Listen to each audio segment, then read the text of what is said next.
Espionner ou écrire un roman, est-ce que ça n'est pas la même chose d'une certaine manière? Oui, pour moi, c'est la même chose maintenant. C'est observer, faire des fictions, se rendre attrayant, en tout cas, compter, persuader, voler, dissimuler et surtout plaire au maître. Ce sont les lecteurs. Le maître. Avec une vérité si délicate, son 23e roman, John le Carré, plus que jamais, excelle dans l'art de raconter les coulisses du pouvoir. John le Carré, 82 ans, c'est le maître du roman d'espionnage. Pour en parler, Patrick de Friberg, auteur de romans d'espionnage, et Adrienne Dernol, journaliste, spécialiste de l'auteur. C'est lui qui a lancé une écriture qui était complètement à l'opposé de ce qui pouvait se vendre à l'époque. La mode de l'écriture, c'était le thriller américain, c'était l'action, des grands complots. Lui, il ne s'intéresse qu'à montrer l'histoire telle qu'elle est et par qui elle est faite. La marque de fabrique du roman de John le Carré, par opposition par exemple à Ian Fleming et James Bond, où on sort complètement de la vraisemblance, on a des gadgets complètement invraisemblables, eh bien dans John le Carré, c'est du roman d'espionnage toujours vraisemblable et ancré dans la réalité. Ancien membre du service des renseignements britanniques pendant la guerre froide, John le Carré imagine des romans d'espionnage à partir de son expérience. Il y a 50 ans, l'espion qui venait du froid, vendu à une vingtaine de millions d'exemplaires, révolutionne le genre.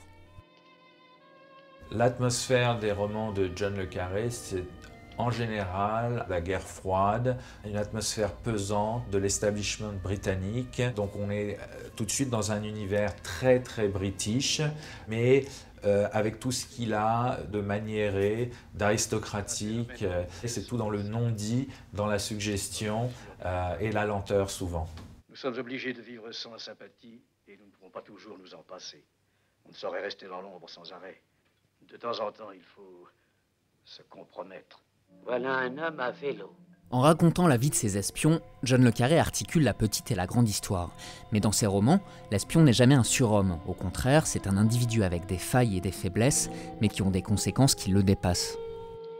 Le Carré, c'est cette science incroyable du détail psychologique qui fait que l'on sait que quelqu'un qui n'a aucune importance va faire basculer l'histoire avec un acte particulier et quelquefois fait au hasard.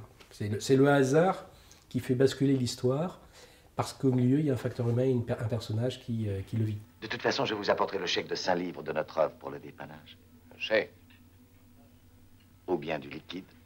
Ce qui explique sa popularité au niveau planétaire, c'est qu'il peut parler à tout le monde, y compris des gens qui n'ont pas l'habitude de lire des romans d'espionnage, qui vont retrouver en fait tous les grands ressorts psychologiques et romanesques dans ces romans. C'est très très bien écrit, des personnages extrêmement bien construits, des intrigues qu'on a envie de lire, un regard sur le monde. On a tort de parler de John le Carré uniquement en tant que romancier d'espionnage.